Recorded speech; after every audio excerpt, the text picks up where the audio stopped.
Hey guys, notice anything new? I won't be wearing these in videos probably too much, but right now I'm wearing them all the time to try and get used to them. They're progressive lenses, so I've got like long distance here and like reading here, and that's taken some getting used to. I am super nervous for today. Um, I had to just get out of the house. I was sitting kind of preparing for the day, and I have a Zoom meeting today with someone who uh, I really respect. He is a consultant for people who make a living on YouTube to, just kind of take things to the next level. He's very well known in the YouTube community. He works with people like Mr. Beast. You might know that name. He's also one of the executive producers of The Chosen, if you've seen that. So just knowing that I have this one-on-one with him today, kind of geeking out a little bit over it, to be honest, and nervous. Just I want to make sure I have all my questions and things that I want to get answered. So anyway, I just had to get out of the house and do some stuff to not sit there and kind of fester in this whole thing. Anxiety's a lot today. Look at this gopher activity right by the house, right by the front door. It's pretty brazen. I think we'll have to take care of that. Bella, come show everybody your paws. Look at this filthy dog. Look at this filthy dog. But she stayed on the deck last night, so she's dry up here. Just look at that side eye. You're the queen of side eye. You know that? Hey, that was hard. Sit. Good girl. Good girl. Oh my. Let's go feed the chickens. Come on. So I've got a lot of repair work to do here on the stairs. The masonry adhesive I had bought for these was basically trash. I tried to skimp on money, and there's what it got me. So I've had a lot of you ask why I'm not soaking the chicken's food anymore. And it's not that I'm not doing it anymore. I paused doing it, well, for a couple of reasons. Number one, with the weather and trying to get out here, just get out here quick and get them fed, I didn't take the extra time to do that. But it was weird because they had stopped laying about the time I started the fermented feed. And then they started laying again about the time I started going back to non-soaking. Now, even though it correlates with the non-laying, I don't think the fermented feed had anything to do with them not laying. I think it had more to do with the timing of the year. It was, winter. It was the longest or the shortest days of the year. And chickens usually take a break in the darker months of the year. Also, chickens don't like drastic changes, abrupt changes in their diet, which is exactly what that was. They had never had fermented feed before several months ago. I just started it, cold. What's the opposite of cold turkey? Warm turkey, and then stopped it. And so they didn't really have a lot of time to adjust. So I don't know the exact reason for it. I think it's more about being wintertime, but I'm going to start doing it again now that they're back in production, and we'll see what happens. Out of about 14 chickens, we're getting about 10 eggs a day. So this will be the perfect time to really test that theory. And I'm going to do a video. I am going to do a video on fermenting chicken feed because it really does cut your feed bill by 50% or more. The apple blossoms up here in the cottage garden. The cherries just getting ready to bloom. The pear trees have started. It'd be so fun if we got just some fruit off of these this year. It's a long shot, but the climbing rose we put at the base of this arbor, sprouting out, even though I have to dig it up because I hadn't thought I was in video mode and planted that, a couple videos ago, and totally forgot about a gopher basket. So gotta dig it up, put a gopher basket on it. Stupid gophers. I'm looking for a place to let Daisy graze. She hasn't been able to graze the last 2 days because it's been raining all day. I had her out here in the last video, And a lot of the grass got trampled either by her or Bella because it's wet with rain. And so it's already having a tendency to lay down, and then they just kind of trample it. Instead of kind of wading through it, it just gets pressed into the ground. So I need to let her graze on some short grass or shorter grass today. A couple days ago, I brought my seedlings out of the garage and I'm letting them harden off in this overcast, rainy weather. I also fertilized them for the first time, which was a little bit late probably. These Tiny Tim tomatoes were starting to turn purple, and that's definitely a nutrient deficiency. So today I'm going to get those potted up and then the flowers planted up in the cottage garden so I can reuse those trays to start more seeds. I'm thinking this grass up here is going to be the perfect length to not be trampled on, and yet there's still some to eat. It's about 8 to 9 inches tall. So I'm going to go get Daisy, bring her up here.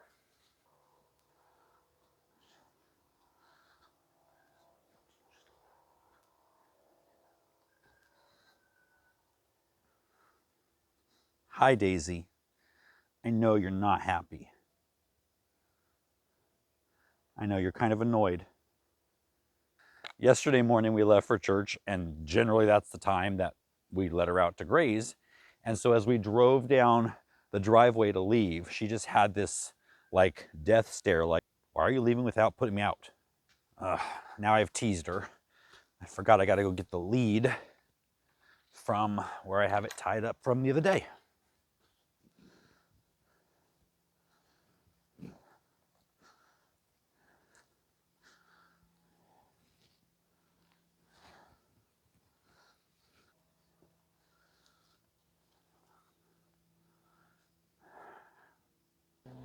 All right, now I got it.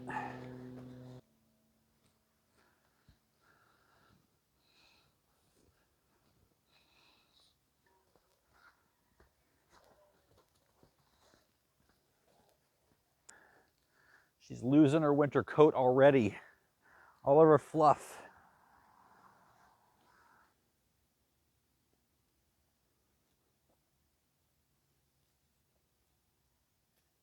All right, I think we're finally able to reveal who's coming to be Daisy's friend.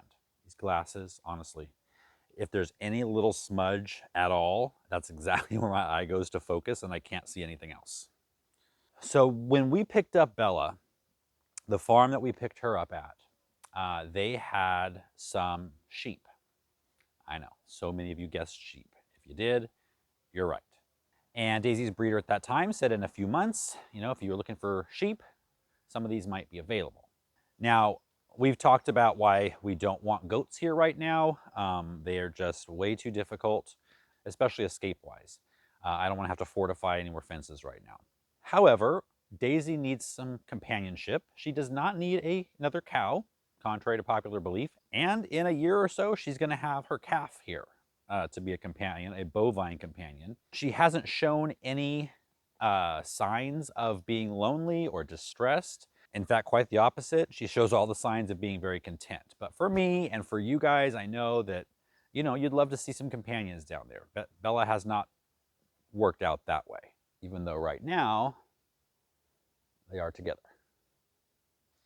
And they are together most of the time when Daisy's grazing. Bella's, close by. But Bella does not go near the corral very often, especially when it's raining. She hangs out up under the deck cover. So having sheep is going to serve that purpose as a companion, but there's also a lot of weeding around here that Daisy doesn't take care of. Daisy will go through every weed and just graze the grass and leave the weeds kind of standing in her wake.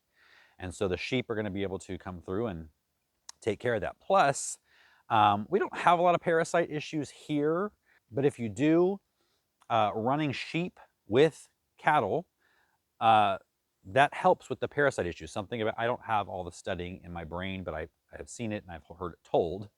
So, and no, there won't be any scientific studies down below this video. But it's supposed to help with parasite issues. We were going to be bringing the sheep home a lot earlier, but when we found out that one of them was pregnant, apparently if you move a sheep while pregnant, there's a high chance that the baby will be aborted. And so we didn't want that to happen. And so we in the next month or so, probably, we'll be bringing home, if everything goes to plan, we will be bringing home a mama sheep and her lamb. So that's going to be super exciting. As much as when I first heard that she was pregnant, I wanted to have the lamb born here. I thought that would be so fun. You know, this is a safer way to do it, and we still get a little baby lamb. So that's something for us all to look forward to coming up pretty soon. So I'm going to head in, get some breakfast going, and then get started on this nerve-wracking day. So today's breakfast, some tri-tip that I smoked a few days ago, and some egg, and some oranges from our neighbor's tree. They gave them to us, we didn't steal them. And this is what Emily's making for breakfast. I think it's called a Dutch pancake. She'll have to show you how to make it sometime. All right, I've got some work clothes on, and speaking of clothes, before we get into the work, I want to thank everybody who ordered our Garden Defiantly shirts on the first day it came out. There were a lot of you. Unfortunately, we had a couple of glitches. Some things that were supposed to happen when we were migrating the products over to our website. Some of the boxes didn't get checked. That's my fault. And so we got a lot of orders, but we also got a lot of emails. And if we didn't get back to your email, it's because you had the same question as a lot of other people. The three main issues were when a lot of the items came over, the color choices didn't come with them. So a lot of them were just available in black and white when they were supposed to be many colors. The second one was shipping to countries outside the United States. That was supposed to be an option, but when I heard from some of you in Canada and the UK, clicked the drop-down menu for countries. The United States was the only one in there. Again, my bad. And then another thing that was supposed to come over that didn't were size charts, so you knew what the product was going to fit like. So those are things I'm working on this afternoon, evening, and should be live by the time this video is live. I will let you know at the end of the video if it's live, and if it is, I'll put a link down in the video description to our website where you can go and purchase those. And again, for all of you who purchased and are planning to purchase, thank you so much. Not only does it push back on the anti-gardening agenda, it pushes forward on the pro-gardening agenda, and all of those purchases go to help support our channel, and we appreciate that. All right, the first thing we're going to do today is plant some delphiniums up in the cottage garden. This is Magic Fountains and Guardian Lavender. Now, we've had some bunny issues again. Bella's kind of slacking, I think. I don't know, maybe she knows our bunnies so well that she thinks all bunnies are okay. Up here in the cottage garden, at least, I see some Amimagus has been eaten. This is much more than snail damage. So I'll have to protect these while they're small, but I'll plant them first and then protect them later.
All right, let's get some more seedlings.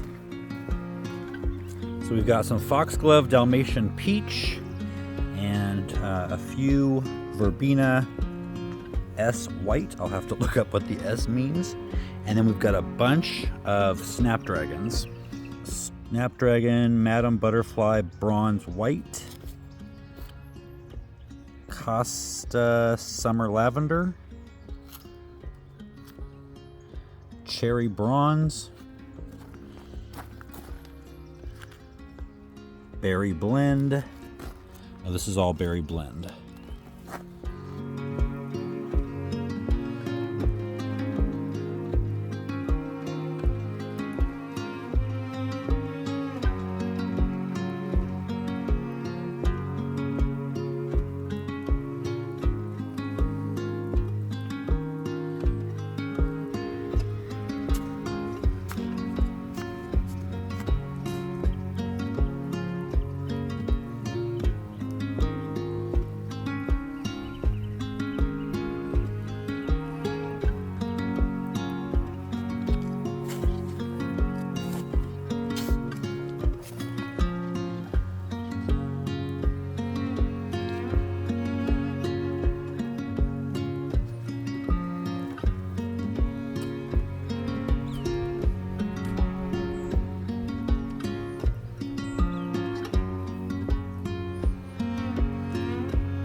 All right, I got everything planted. I put some Sluggo Plus around the seedlings to protect them from slugs, snails, and earwigs. And then I covered the delphiniums with tulle to protect them from the rabbits.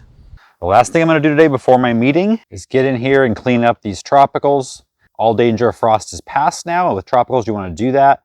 So I'm just gonna get in here and take away the damaged foliage. At least on the monsteras, these ginger have to all be cut down to the ground. And this bed here of cannas and sun patience need to be cut back as well.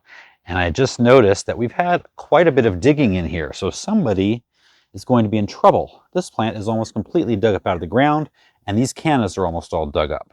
Not sure what prompted all that, but gotta teach somebody that's not a place to dig.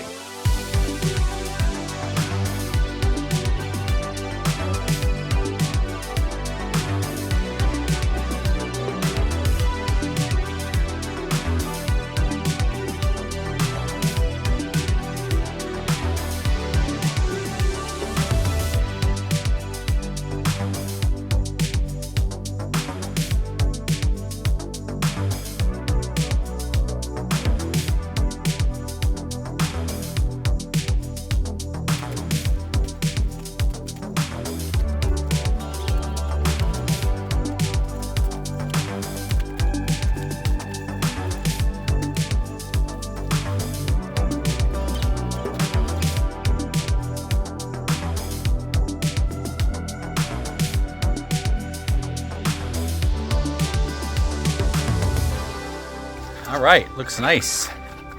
There's a lot more leaves left this year than last year, and I was brutal. Any leaf that had any damage whatsoever, I took it off.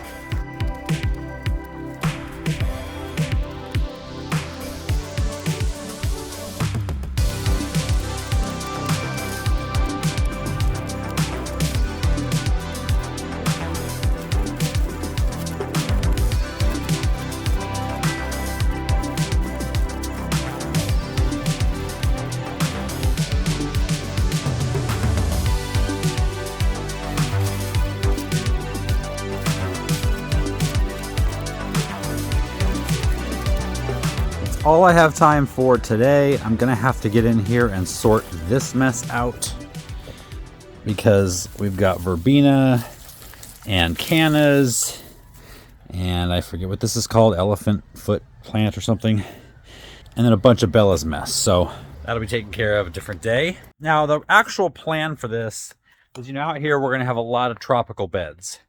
I'm gonna take everything out of this bed here and transfer it out there. I really like the look of this in the summertime with these, the dark verbena, agapanthus. I've got some really dark dahlias I'm going to put in here that are short. And then the cannas. And so I'm going to actually just mirror that on the other side over here in this raised bed. So I'm going to go in, get ready for my meeting, try to relax a bit. It's the next morning. My meeting went really well. We actually discussed a lot of things, came up with some really fun ideas that I think you guys are going to love on both channels. As far as the apparel, the Gardening Defiantly apparel, got most of the things ironed out. The colors, some of the items don't come in multiple colors. They're only in black. So now the ones that have multiple colors, they're all on there. The size charts are on each product. So you can go in and do measurements and to make sure you're going to get the right size. And then the last one is not ironed out yet, and that applies to shipping anywhere else besides the US. I have someone working on that right now, but as of the moment this video comes out, that will not be ready. But keep checking back, or I will let you know an update in the next video. I'll see you then.